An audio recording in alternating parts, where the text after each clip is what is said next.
July 13 చాలా చాలా శక్తివంతమైన రోజు. అక్షరాల 50 సంవత్సరాల తర్వాత వచ్చే రోజుది. ఈ ఒక్క రోజుకే 100 శివరాత్రుల శక్తి ఉంటుంది అని మన పురాణం చెప్తుంది. అదే మాస శివరాత్రి. ఈ రోజుని మనం చూడడం ఎన్నో జన్మల పుణ్యఫలం. ఈ రోజుకి చాలా ఆధ్యాత్మిక శక్తి ఉంటుంది అని మన శాస్త్రం చెప్తుంది. ఈ రోజు చతుర్థి తిథి ఆరుద్ర నక్షత్రం, అంటే సాక్షాత్తు ఆ శివయ్య నక్షత్రం. అది కూడా సోమవారం రావటం చాలా విశేషమైన సమయం అని మన శాస్త్రాలు చెప్తున్నాయి. శివ శివ అని ఒక్కసారి అంటే చాలు ఆయన ఎంతో మురిసిపోతారు. అటువంటి ఈ అరుదైన రోజున, అంటే 50 సంవత్సరాల తర్వాత వచ్చే ఈ రోజున ఆయన్ని ఒక్కసారి స్మరిస్తే చాలు మనకి ఎంతో పుణ్యం లభిస్తుంది అని మన పండితులు చెప్తున్నారు. అటువంటి ఈ రోజున నేను చెప్పబోయే ఈ మంత్రాన్ని తప్పకుండా జపించండి. ఆ మంత్రాన్ని వీడియో లాస్ట్ లో చెప్తాను, వీడియోని లాస్ట్ వరకు చూడండి. మీ జీవితంలో వచ్చే మార్పులు మీరే చూస్తారు. మీ జీవితంలో మీరు అనుకోని విధంగా మీ సక్సెస్ మొదలవుతుందని చెప్తున్నారు. ఆ రోజు మీరు శివాలయానికి వెళ్లి ఆ స్వామివారికి పంచామృతాలతో అభిషేకం చేయండి. 3 ప్రదక్షిణాలు చేయండి.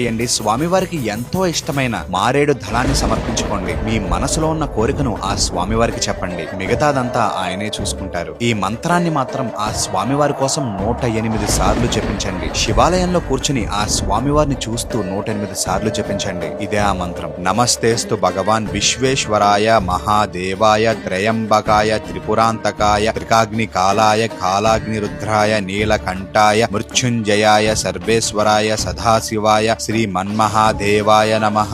ఈ మంత్రాన్ని విన్నా, ఈ మంత్రాన్ని జపించిన మన జన్మ ధన్యం అని మన లింగ పురాణం మరియు శివ పురాణం చెప్తుంది. ఒక్కసారి కమెంట్ బాక్స్ దద్దరిల్లేలా హర హర అని కమెంట్ చేయండి. మనస్ఫూర్తిగా ఈ మాట స్వామివారికి వినిపించేలా కమెంట్ చేయండి.